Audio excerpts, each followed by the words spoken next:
레위기 14장.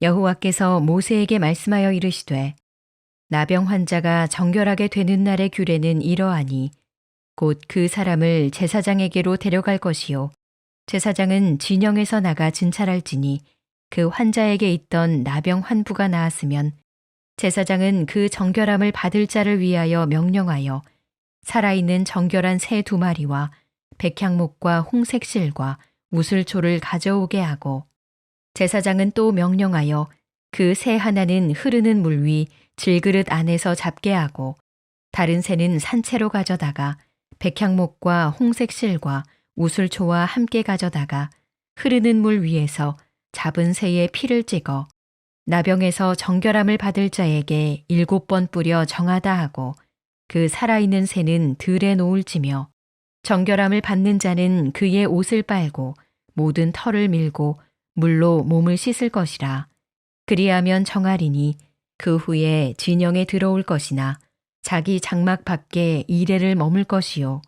7째 날에 그는 모든 털을 밀되 머리털과 수염과 눈썹을 다 밀고 그의 옷을 빨고 몸을 물에 씻을 것이라. 그리하면 정하리라. 8째 날에 그는 흠없는 어린 순양 2마리와 1년 된 흠없는 어린 암양 1마리와 또 고운 가루 10분의 3 에바에 기름 섞은 소재물과 기름 1록을 취할 것이요. 정결하게 하는 제사장은 정결함을 받을 자와 그 물건들을 회막문 여호와 앞에 두고 어린 순양 1마리를 가져다가 기름 1록과 아울러 속건제로 드리되 여호와 앞에 흔들어 요제를 삼고 그 어린 순양은 거룩한 장소 곧 속죄제와 번제물 잡는 곳에서 잡을 것이며 속건제물은 속죄제물과 마찬가지로 제사장에게 돌릴지니 이는 지극히 거룩한 것이니라. 제사장은 그 속건제물의 피를 취하여 정결함을 받을 자의 오른쪽 귓부리와 오른쪽 엄지 손가락과 오른쪽 엄지 발가락에 바를 것이요. 제사장은 또 그 1록의 기름을 취하여 자기 왼쪽 손바닥에 따르고 오른쪽 손가락으로 왼쪽 손에 기름을 찍어 그 손가락으로 그것을 여호와 앞에 7번 뿌릴 것이요. 손에 남은 기름은 제사장이 정결함을 받을 자의 오른쪽 귓부리와 오른쪽 엄지 손가락과 오른쪽 엄지 발가락 곧 속건제물의 피 위에 바를 것이며 아직도 그 손에 남은 기름은 제사장이 그 정결함을 받는 자의 머리에 바르고 제사장은 여호와 앞에서 그를 위하여 속죄하고 또 제사장은 속죄제를 드려 그 부정함으로 말미암아 정결함을 받을 자를 위하여 속죄하고 그 후에 번제물을 잡을 것이요. 제사장은 그 번제와 소제를 제단에 드려 그를 위하여 속죄할 것이라. 그리하면 그가 정결하리라. 만일 그가 가난하여 그의 힘이 미치지 못하면 그는 흔들어 자기를 속죄할 속건제를 위하여 어린 순양 1마리와 소제를 위하여 고운 가루 10분의 1 에바에 기름 섞은 것과 기름 1록을 취하고 그의 힘이 미치는 대로 산비둘기 2이나 집비둘기 새끼 2를 가져다가 하나는 속죄제물로 하나는 번제물로 삼아 8째 날에 그 결례를 위하여 그것들을 회막문 여호와 앞 제사장에게로 가져갈 것이요. 제사장은 속건제의 어린 양과 기름 1록을 가져다가 여호와 앞에 흔들어 요제를 삼고 속건제의 어린 양을 잡아서 제사장은 그 속건제물의 피를 가져다가 정결함을 받을 자의 오른쪽 귓부리와 오른쪽 엄지 손가락과 오른쪽 엄지 발가락에 바를 것이요. 제사장은 그 기름을 자기 왼쪽 손바닥에 따르고 오른쪽 손가락으로 왼쪽 손에 기름을 조금 찍어 여호와 앞에 7번 뿌릴 것이요.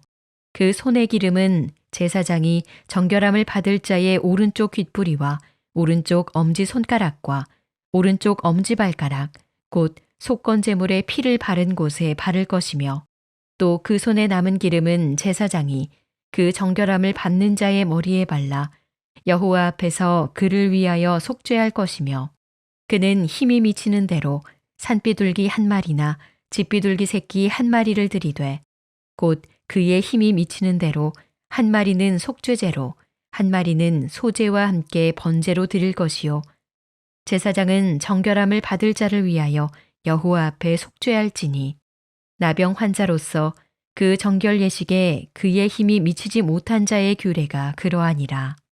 여호와께서 모세와 아론에게 말씀하여 이르시되 내가 내게 기업으로 주는 가나안 땅에 너희가 이를 때에 너희 기업의 땅에서 어떤 집에 나병 색점을 발생하게 하거든 그 집 주인은 제사장에게 가서 말하여 알리기를 무슨 색점이 집에 생겼다 할 것이요. 제사장은 그 색점을 살펴보러 가기 전에 그 집안에 있는 모든 것이 부정을 면하게 하기 위하여 그 집을 비우도록 명령한 후에 들어가서 그 집을 볼지니 그 색점을 볼 때에 그 집 벽에 푸르거나 붉은 무늬의 색점이 있어 벽보다 우묵하면 제사장은 그 집 문으로 나와 그 집을 이레 동안 폐쇄하였다가 이레 만에 또 가서 살펴볼 것이요. 그 색점이 벽에 퍼졌으면 그는 명령하여 색점 있는 돌을 빼내어 성밖 부정한 곳에 버리게 하고 또 집안 사방을 긁게 하고 그 긁은 흙을 성밖 부정한 곳에 쏟아버리게 할 것이요. 그들은 다른 돌로 그 돌을 대신하며 다른 흙으로 집에 발을 찌니라. 돌을 빼내며 집을 긁고 고쳐 바른 후에 색점이 집에 재발하면 제사장은 또 가서 살펴볼 것이요. 그 색점이 만일 집에 퍼졌으면 악성 나병인즉 이는 부정하니 그는 그 집을 헐고 돌과 그 제목과 그 집의 모든 흙을 성밖 부정한 곳으로 내어갈 것이며 그 집을 폐쇄한 날 동안에 들어가는 자는 저녁까지 부정할 것이요. 그 집에서 자는 자는 그의 옷을 빨 것이요. 그 집에서 먹는 자도 그의 옷을 빨 것이니라. 그 집을 고쳐 바른 후에 제사장이 들어가 살펴보아서 색점이 집에 퍼지지 아니하였으면 이는 색점이 나은 것이니 제사장은 그 집을 정하다 하고 그는 그 집을 정결하게 하기 위하여 새 2마리와 백향목과 홍색 실과 우슬초를 가져다가 그 새 하나를 흐르는 물 위 질그릇 안에서 잡고 백향목과 우슬초와 홍색 실과 살아있는 새를 가져다가 잡은 새의 피와 흐르는 물을 찍어 그 집에 7번 뿌릴 것이요. 그는 새의 피와 흐르는 물과 살아있는 새와 백향목과 우슬초와 홍색 실로 집을 정결하게 하고 그 살아있는 새는 성밖 들에 놓아주고 그 집을 위하여 속죄할 것이라. 그러면 정결하리라. 이는 각종 나병 환부에 대한 규례니 곧 옴과 의복과 가옥의 나병과 돋는 것과 뾰루지와 색점이 어느 때는 부정하고 어느 때는 정함을 가르치는 것이니 나병의 규례가 이러하니라. 참 이 레위기를 묵상하는 게 쉽지가 않죠. 또 나병에 관한 이런 복잡한 규례들이 이게 쭉 나오고 있는데 그러나 하나님께서 이런 규례를 주신 데에는 목적이 있는 거죠. 목적이 있는 거야. 우리를 살리기 위해서. 할렐루야. 우리의 생명을 보존하고 또 우리를 세워주기 위해서 이런 말씀들을 주셨다는 사실을 여러분 꼭 기억하고 좀 어려운 말씀들도 감사함으로 받으면 버릴 것이 없어요. 할렐루야. 오늘도 새벽을 허락하신 하나님께 감사하고 오늘도 말씀을 듣고 기도할 수 있게 하시니 감사하고 할렐루야. 새날을 허락해 주시니 감사하고 좋은 교회를 허락해 주시니 감사하고 할렐루야. 우리가 생각해 보면 감사할 일들이 너무너무 많아요. 늘 감사를 잃지 않는 삶이 저와 여러분의 삶이 되길 간절히 바랍니다. 오늘도 감사하는 마음으로 이 레위기 14장을 묵상하며 나갑니다. 자, 나병에 관한 말씀이 지난 장에 이어서 계속 이어지고 있는데 특이한 점은 뭐냐면은 이 레위기 14장에서 나병에 관한 규례 중에 그 등장하는 내용 중에 집에 관한 정결법, 그러니까 가정의 정결법에 관한 내용이 쭉 나오고 있는 것을 보게 돼요.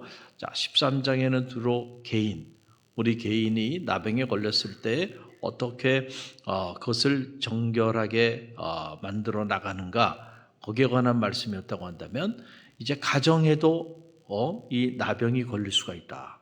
그래서 가정에 이 색점이 생기고 나병의 문제로 이렇게 노출되었을 때 이걸 어떻게 정결하게 할 것인가라고 하는 그런 내용이 나오고 있는 걸 보게 돼요. 개인의 삶도 중요하지만은 그것보다 또 더 중요한 것은 여러분의 가정입니다. 또 이 공동체가 중요한 거예요. 그래서 우리가 나 자신을 위해 기도하는 일도 중요하지만 여러분의 가정을 위해서 기도하시기 바랍니다. 할렐루야. 그래서 이 과정에 관련된 부분인데, 자, 나병이 일어나게 되는 누가 나병을 일으키는가, 그 주체가 누구인가 말씀을 자세히 보면 그 주체가 나오는데 레위기 14장 34절 말씀 보세요. 함께 읽어봅니다. 내가 내게 기업으로 주는 가나안 땅에 너희가 이를 때에 너희 기업의 땅에서 어떤 집에 나병 색점을 발생하게 하거든. 그랬어요. 누가? 주체는 주어는 하나님이에요. 내가 발생하게 하거든. 너희가 이제 이 광야를 지나서 내가 너희에게 허락할 꿀과 젖이 흐르는 가나안 산지에 들어가게 될 거야. 그런데 그곳에서 내가 어느 가정에 나병을 발생하게 할 거야. 그럼 그 나병이 발생하게 되게 된다고 한다면 너희가 어떻게 조치를 해야 하는가라고 하는 것을 지금 가르쳐주고 있는 거예요. 여러분, 왜 하나님이 성도의 가정에 나병이 발병하게 하셨을까요? 여러분, 이유가 있지 않겠어요? 자, 우리가 몇 가지 이유를 영적으로 이 말씀을 해석해 나가기를 원하는데, 첫째는 가정에 죄가 있기 때문이에요. 가정에 뭐가 있어요? 가정에 죄가 있기 때문에. 그래서 이 가정적인 죄가 있을 수 있다는 거예요.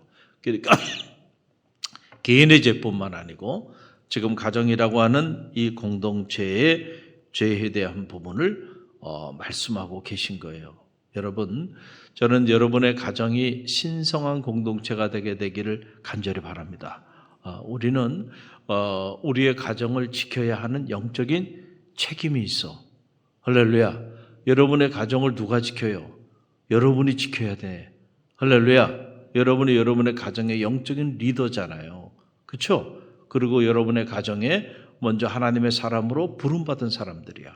그러니까 적어도 목사님이 알아서 해주겠지. 아니야. 내 가정은 내가 지킨다는, 내 가정은, 내 가문은 내가 지킨다. 그렇죠? 내 자녀들, 또 자녀의 자녀들, 여러분들이 그런 의식을 가지고요. 가정을 위해서 여러분들이 깨어 기도해야 한다. 왜냐하면 사탄은 끊임없이 가정을 공격합니다. 여러분의 가정, 가장 신성하고 가장 행복해야 되는 그 보금자리 아니에요. 가정이라는 건 하나님이 만드신 공동체 중에 첫 번째 공동체입니다. 그렇죠? 하나님은 이 세상에 두 개의 공동체를 만들어 주신 거예요. 하나는 가정이라고 하는 공동체를 만들어 주셨죠. 또 하나는 교회라고 하는 공동체를 만들어 주신 거예요. 할렐루야. 이 두 공동체는 끊임없이 공격을 받습니다. 어떻게라도 사탄은 이 가정을 무너뜨리고자 합니다. 그리고 교회를 무너뜨리고자 합니다. 그래서 계속해서 영적인 공격을 해요. 그래서 우리가 늘 깨어 기도해야 되는 거예요. 보이지 않는 전쟁이 일어나고 있다. 우리의 싸움은 혈과 육의 싸움이 아니에요.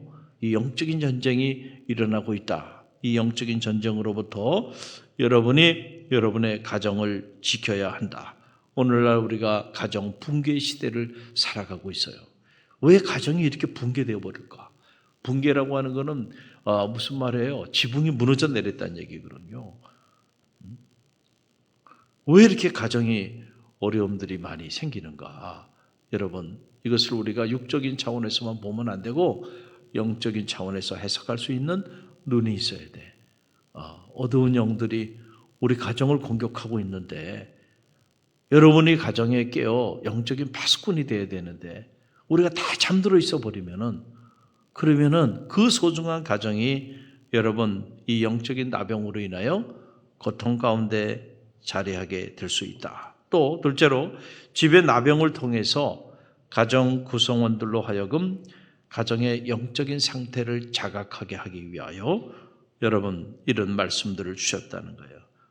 가장 무서운 일이 뭐냐? 실존주의 분석 철학자 롤로 메이라고 하는 사람은 Man Search for Himself, 자아를 잃어버린 현대인이라고 하는 책을 통해서 이런 얘기를 했어요. 비극 의식의 상실이 현대인의 가장 안타까운 비극적인 삶의 자리라는 거예요. 비극 의식의 상실. 이게 무슨 말인가? 예를 들면 이런 거예요. 내가 암에 걸려서 지금 암세포가 내 몸 전체를 지금 잡아먹어. 그래서 내가 이 상태로 가면은 죽을 수밖에 없어. 그런데 내 몸이 지금 그런 상태라고 하는 그 비극적인 상황이라고 하는 것을 상실해 버렸어. 다시 말하면 내 몸이 지금 암세포의 공격을 당해서 지금 죽어가고 있다는 사실 자체를 모르고 있는 거야. 그것이 가장 비극적인 일이라는 거예요. 빨리 알아야 돼. 그래서 그 암세포를 어떻게 해야 돼요? 제거해내야 돼, 빨리. 그래야 사는 거야. 가정에 이렇게 나병의 균들이 공격을 해가지고 가정의 벽에, 지붕에, 바닥에 이렇게 색점들이 생기고 이렇게 되었을 때 빨리 그거를 파악해가지고 어떻게 해야 돼요? 그런 것들을 제거해 나가야 된단 말이에요. 그런데 그거를 그냥 방치시켜 놓으면은 결국은 가정이 무너지는 것은 시간을 필요로 하지 않는다라고 하는 그런 이야기입니다. 그래서 가정에 늘 영적으로 우리가 이 영적인 나병에 걸리지 않도록 가정을 살펴야 돼. 할렐루야. 여러분들이 좋은 아파트에 살고 여러분의 자녀들이 좋은 학교 다니고 무슨 그런 것들이 여러분이 하나님의 축복을 누리며 살아가는 거라고 착각하면 안 돼요. 그거는 믿지 않는 사람들도요, 좋은 아파트 삽니다. 그렇죠? 믿지 않는 사람들도요, 여러분보다 더 많은 물질을 가지고 더 세상적인 명예를 가지고요, 그러고 살아가요. 그러나 우리는 알아요. 그 삶의 끝자락은 결국은 사망이라는 걸 알잖아요. 할렐루야. 그래서 우리는 그런 것들을 부러워하지 않습니다. 그게 성공이라고 말하지 않아요. 정말로 성공적인 삶은 주님을 우리 가정의 주인으로 모시고, 할렐루야. 우리가 초가상간에 살아도 하나님의 행복이 우리 안에 가득 흘러 넘치는 것, 그리고 우리의 영혼이 구원받은 영혼으로 우리가 인생의 나그네 길을 걸어가고 결국 우리가 영원한 하나님 품에 안기는 생명, 그 생명을 얻은 그런 구원받은 성도라고 하는 사실, 그것이 진정한 의미의 이 땅의 삶을 살아가는데 성공적인 인생이라고 하는 것을 우리는 너무 잘 알고 있어요. 그래서 우리는 그런 것들을 부러워하지 않는다니까요. 결국은 비참하게 무너질 거예요. 하나님이 없는 인생, 여러분 순간 찰나의 쾌락과 기쁨을 누릴 수는 있을지 모르지만 아침 안개처럼 사라져버리는 이 땅의 나그네의 정길에서 결국 그 끝자락에 비참한 삶의 자리 가운데 던져질 거라고 하는 걸 우리는 너무도 잘 알고 있어요. 할렐루야. 우리 구원받은 성도로 살아가는 기쁨, 감사, 감격이 여기 있는 거잖아요.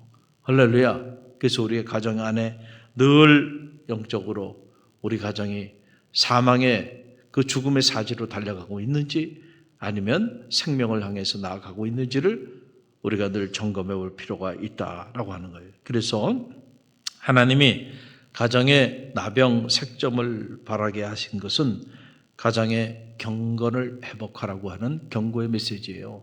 할렐루야. 여러분 그래서 보세요. 레위기 14장 35절 말씀 함께 읽어봅니다. 그 집 주인은 제사장에게 가서 말하여 알리기를 무슨 색점이 집에 생겼다 할 것이요. 그러니까 가정에 이런저런 나병의 흔적들이 발생하게 되면 누구를 모셨어요? 제사장을 모셨어. 그 제사장이 가가지고 그걸 보고 판별하는 거야. 이 집이 영적으로 어둡네. 영적으로 어둠이 가득하네. 그러면 그 어둠을 제거해야 될 거 아니야. 할렐루야. 영적인 분별력이 있어야 될 거 아니에요.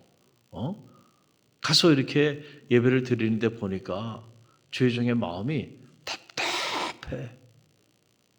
왜 그럴까? 이 가정에 뭐가 문제지? 그렇죠? 여러분 기도하는 가정, 경건한 가정은요, 가서 예배 드리면요, 주의종의 마음에도 기쁨이 충만해. 할렐루야. 그리고 말씀이 탁 트여. 교회도 마찬가지예요. 어느 교회는 가면 준비한 말씀도 전하지 못해. 말씀이 그냥 튕겨나와. 그러니까 성도들의 마음의 밭이요, 말씀을 들을 수 있는 마음의 밭이 돼 있지 않는 교회들도 있어. 근데 어느 교회 가면 그냥 말씀이 그냥 막 터져나와. 할렐루야. 그거는 물론 주의 종이 기도로 준비하는 것도 있지만은, 그러나 그 교회 공동체가 얼마나 성회를 위하여 중보하고 기도하고 그래서 마음의 밭을 준비해 놨느냐에 따라서 달라지는 거예요. 할렐루야. 그래서 성회를 위해서 항상 뭐 하라 그랬어요? 기도하라는. 그의 기도하라는 게 목사님 위해서 기도하라는 얘기가 아니야. 착각하지 마세요. 여러분 자신을 위하여 기도하라는 거야. 여러분이 주의 종을 위하여, 성의 말씀 전에 주의 종을 위해 기도한다면 그건 여러분 자신을 위한 거예요. 그 기도하는 그 간절한 만큼 여러분은 은혜 받을 겁니다. 사모하는 마음으로, 기도하는 마음으로. 그렇게 여러분이 성에 나오는 사람하고 그냥 도살장 끌려가는 기분으로 마지못해 끌려오는 사람하고 어떻게 같은 은혜가 부어지겠어요? 내가 주의 옷자락만 만져도 능력이 나올 거를 믿고 나갔던 그 여인처럼 그런 간절함과 절박함을 가지고 나갈 때는요, 역사가 나타나는 거야. 할렐루야. 여러분 이게 중요한 거예요. 그래서 이제 가정에도 보면 어느 가정은 영적으로 무너져 있는 가정이 있고 어느 가정은 영적으로 세워져 있는 가정이 있어. 교회도 마찬가지예요. 자, 그래서 어느 가정에 보니까 이 나병의 색점이 여기저기 막 문제가 생긴 거예요. 그러면 색점이 있는 돌을 빼내라. 그 다음에 이 지붕이나 또는 이 벽에 그런 색점이 있으면 그 흙을 다 파내가지고 다 밖에다가 갖다가 다 버리고 새로운 흙으로 바르고 돌도 빼내고 그 돌에 또 새 돌을 넣어서 그래서 그 집을 정결하게 만들라라고 하는 거예요. 그 내용이 14장 40절에서 42절에 보면 나와요. 함께 읽어봅니다. 그는 명령하여 색점 있는 돌을 빼내요 성박 부정한 곳에 버리게 하고 또 집안 사방을 긁게 하고 그 긁은 흙을 성박 부정한 곳에 쏟아버리게 할 것이요 그들은 다른 돌로 그 돌을 대신하여 다른 흙으로 집에 발을 지니라. 아멘. 자, 나병으로 인하여 가정이 붕괴되지 않도록, 가정이 영적으로 무너져서 그래서 결국 죽음의 사지로 가지 않도록 어떻게 하라는 거예요? 가정에 이런 부분들이 발견되면 빨리빨리 제거를 하라는 거예요. 여러분, 건강한 가정이 건강한 교회를 이룹니다. 할렐루야. 행복한 가정이 행복한 교회를 이루어요. 여러분, 성도들의 가정이 다 무너졌어. 가정이 불행해. 그런데 어떻게 그런 성도들이 모여있는 교회가 건강하고 행복할 수 있겠어요? 가정은 사회의 가장 기본단이야. 할렐루야. 그래서 로마가 무너진 거는요, 가정부터 무너지기 시작해서 그 거대한 모든 길이 로마로 행했던 그 시절, 로마의 그 붕괴의 가장 큰 원인은 로마인들의 가정의 붕괴로부터 온 거예요. 그래서 로마의 애국 시민들이요, 가정으로 돌아가라 그랬잖아요. 자기 가정을 돌보지 않고 가정이 무너져. 대한민국에 살아가는 국민들의 가정이 경제적으로 또는 정치적으로 또는 이런저런 이 사회적인 압박과 억압과 착취와 이런 이제 끔찍한 이런 사회적인 변화에 의해서 어려움을 당하게 된다고 한다면 결국은요, 그게 국가 공동체 전체의 근간이 흔들리게 되는 거예요. 그래서 우리가 늘 깨어서 기도해야 돼요. 할렐루야. 한순간에 끔찍한 공동체로 바뀌어지게 돼요. 이런 나병과 같은 이런 끔찍한 색점들이 잘못된 리더들을 세워서 나라를 병들게 해버릴 수도 있다는 거예요. 그러니까 우리가 깨어 기도해야 돼. 할렐루야. 교회도 마찬가지예요. 가정도 마찬가지야. 특별히 가정에 대한 얘기를 하는 거예요. 지금 우리 가정이 영적으로, 여러분들이 영적인 눈을 가지고 영안이 열려서 그 영안을 가지고 한번 가정을 한번 돌아보란 말이에요. 그랬을 때 여러분의 가정에 어떤 영적인 나병의 색점들이 있는가를 보고요. 그걸 끌어안고 있으면 안 돼. 제거해야 돼. 여러분 힘으로 안 되면 죄종을 통해서도 제거해야 돼. 그래서 여러분의 가정이 영적으로 건강하게 세워져야 돼. 그래서 하나님께서 여러분의 가정, 축복의 가정으로 그렇게 품어주셔야죠. 저는 바라기에 여러분의 가정이 주님이 여러분의 가정에 호주가 되게 되기를 간절히 바랍니다. 주님을 호주로 모셔. 여러분이 호주가 되지 말고요. 우리 가정의 주인은 주님이셔. 그렇다고 한다면 우리 가정은 주님만 섬겨. 그리고 우리 가정은 늘 주님을 경배하고 찬양하고, 그리고 주님 말씀하시면 나가고 주님 말씀하지 아니하시면 멈춰 서는 가정이야. 그런 가정. 그래서 주님의 십자가의 보혈로 여러분의 가정의 모든 영적인 나병의 색점들을 제거해 나가는 그런 주님의 제자들이 다 되시기를 간절히 바랍니다. 그래서 여러분의 가정이 세상의 그 어떤 가정보다 건강하고 행복한 가정, 그래서 정말 신명기의 축복을 누리는 천대에 이르는 여러분의 인생에서 끝나는 것이 아니고 여러분의 자녀의 세대가, 그 자녀의 세대들이요, 하나님의 영광을 누리며 살아갈 수 있도록. 제가 얼마 전에 이 배화여자대학교 초대를 받아서 개강 체프를 인도하고 왔는데 보니까 그 1학년 전교생들이 이렇게 들어왔는데 말씀을 전하고 난 다음에 거기 교목실장님하고 교무처장님이 함께 이제 저를 보좌해 주었는데 물어봤어요. 그랬더니 글쎄요, 기독교 신자가 얼마나 될까요? 글쎄요, 아마 거의 없을 거예요. 10%도 안 돼. 거의 없을 거라는 거예요.